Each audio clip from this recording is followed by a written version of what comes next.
Hello everyone. So I actually finally bit the bullet and decided to go ahead and get a Cricut. I know I'm kind of late to the game at this point, but a friend of mine actually made me a water bottle for my birthday and it had my name on it in vinyl, and I absolutely just fell in love and I thought I can do this. Um, Looking into information about the Cricut and seeing all the YouTube videos, I realized there's really a lot of stuff involved in this. And I'm not going to lie, I was very overwhelmed, still kind of overwhelmed, but I figure, baby steps, one step at a time, and let's just kind of see how it works. So before I start, I just want to tell you this is it's a little kitty that my son had made for me from a 3D printer that we purchased. And it was our hopes that, oh, we're going to get a 3D printer, we're going to print all these cool things, and it's going to be so awesome. And then we realized this is really, really complicated. So this was the demo that printed out before we returned the 3D printer, because we realized we were not vested time wise to actually learn how to do all the amazing things that it can do. And I think it was just a little bit over our head at the point. So this is my little reminder that even though it seems like it's kind of cool, you have to be able to actually apply it and actually use it in order for it to do all the cool things that you would imagine it to do. So I'm going to put this to the side, and that's basically kind of segues into where I purchased these things and why I did. I actually got the Explor Air 2 from Walmart, because Walmart, I've noticed, especially during quarantine, that they've had a really excellent return policy, and they're really good about things. As long as the item's not damaged or anything, they're really good about helping out their customers. So I went ahead and I got this from Walmart. So normally I believe the Explor Air 2 retails for about $227, roughly around $230, but I was actually able to find it at Walmart for under $200, which was excellent. So that kind of made it a little bit easier to jump into.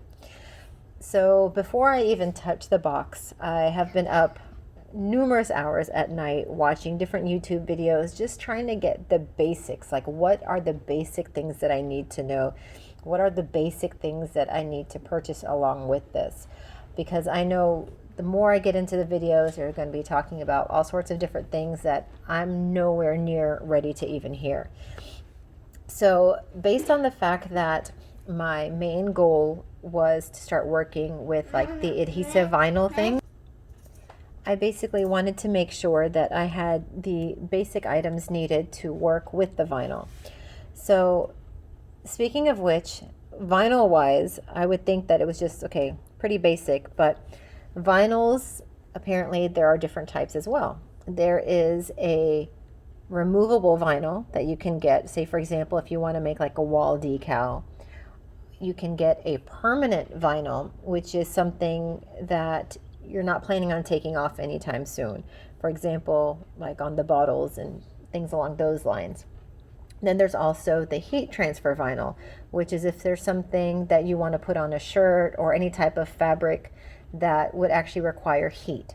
So with that, there is another item that needs to be purchased, which I went ahead and purchased that, but it won't be here until tomorrow. So we won't be looking at that at this point.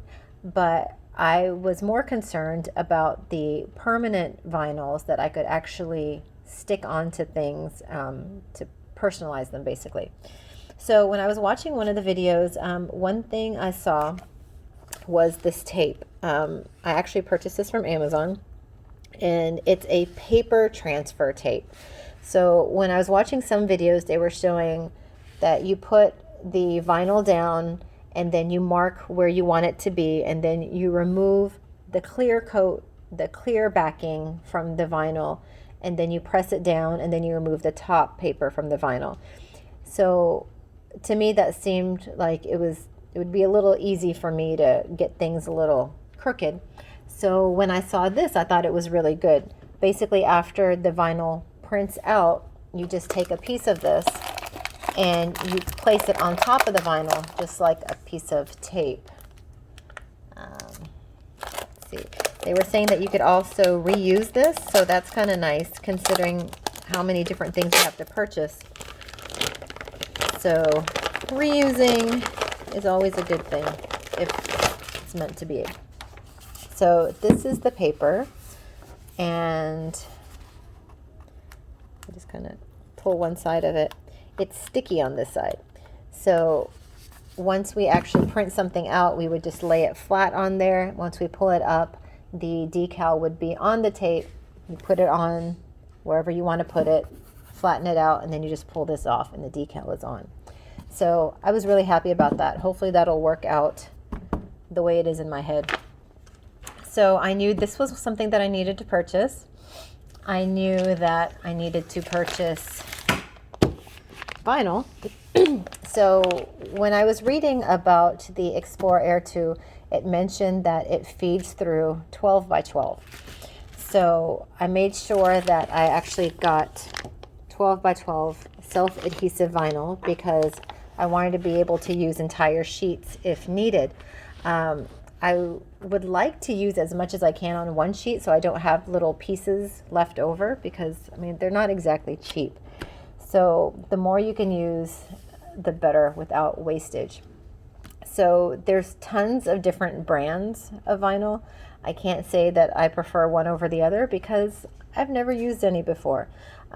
This is not Cricut brand. This is not Oracle brand. It was literally, I was just going through trying to find what I could get the most bang for my buck because I knew that there were going to be a lot of trial runs initially. So this is the self-adhesive vinyl that I purchased. This, I did actually get the Cricut brand. This is the, what are they called? Basically just the grip mats. So this is supposed to be sticky. I'm not sure because I haven't opened it up yet. I guess I can do that right now.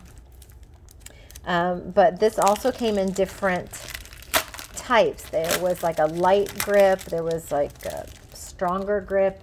I figured I don't know the difference, so I'm going to go with standard because it just seems like it would probably be what I would need the most based on the name. So this actually came in a pack of 2, which is nice.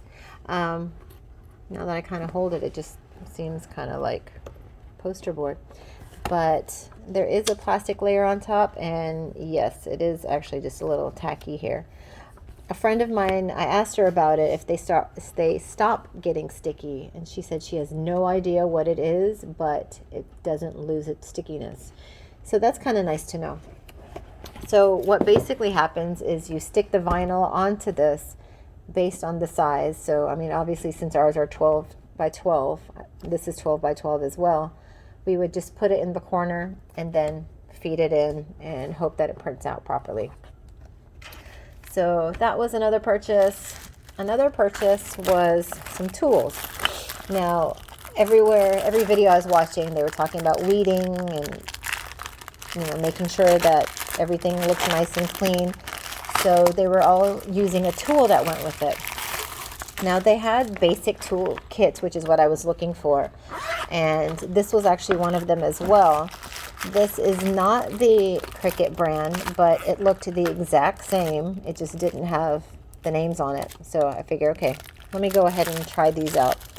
So this comes with some tweezers, which I actually saw in another video. They used the back of the tweezers to open up the can of polyacrylic that they used to seal the vinyl on, which was kind of nice because that's one less tool that you need to get later. Scissors. This is what I believe everyone has been calling the weeding tool, which is basically once the vinyl prints out, there's a lot of cut areas, like for example, inside the letter A or inside the letter E, that even though it's cut, you just kind of have to flick it out a little bit. So this has a nice sharp point to allow you to flick out those little details. So let's see. This is on here nicely. But yeah, you can see it's quite sharp. Okay, so I'm sure that speeds up the process instead of having to dig it out with your nails. Hopefully I won't poke myself. Okay, and then this is basically just to kind of flatten it out. Once we put the decal on, we want to make sure there's no air bubbles, so we get it nice and smooth with this handy dandy thing. And then here are some more, well, I'm assuming this is to kind of scrape things off, but there's some more things which, to be honest, I don't even know what these are for yet because I am completely new to this whole Cricut game. So hopefully you can kind of join me on this journey and see what all we can come up with and kind of make mistakes and learn together. I've ordered some things that will hopefully arrive tomorrow, such as t-shirts, such as little drawstring backpacks that I was going to try out. I have a little water bottle here that we're going to use to try this whole vinyl situation. But to be honest, I don't even know what's in this box yet. So I'm going to start by opening it up and see what we have. All right, so right off the bat, as soon as I open the box, here we have another plate. So I'm definitely glad that I did not get the light grip because there's one included in the Explor Air 2. Okay, so Explor Air 2 comes with the light blue, light grip feeding plate tray, which is what we'll refer to it as. All right, so something I actually like that's written on here. Let me see if I can get a shot of that.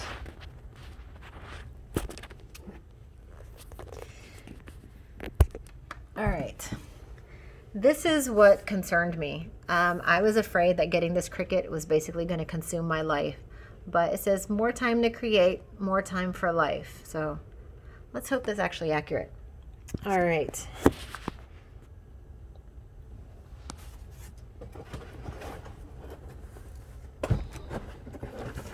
So it's nicely packed for sure. And there's lots of little wires inside the box. So if we look inside, here's power cord.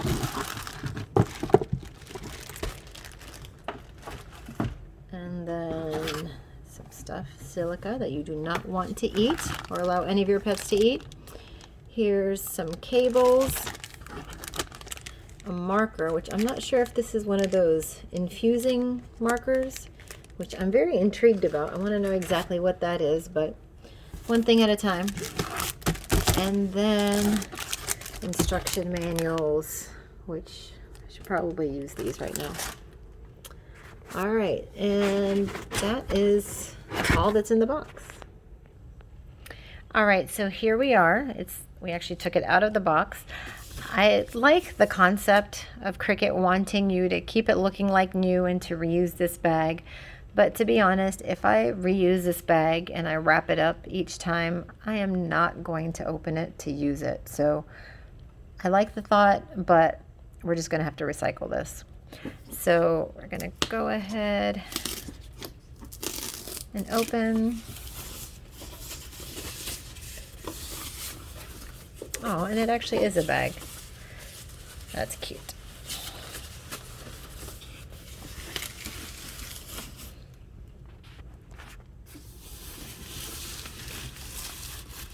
All right, so over on the side, I always heard people talk about putting it on the correct setting. One other thing that they would mention is to make sure that you put it on the proper setting. Don't just assume it's on what you want it to be on, because if you have it on bonded fabric but you're actually doing vinyl, it's not going to cut properly. So I never actually saw the dial, so that's kind of nice to see. So the power button on the top, pause button on the bottom right. I'm assuming the arrows are to feed and spit out, I guess. And then the Cricut button, not quite sure yet, but I guess that's what the instructions are for. It's still wrapped up right now. Nice sticky. See? Might be able to use this for transfer paper. Ha ha ha. All right.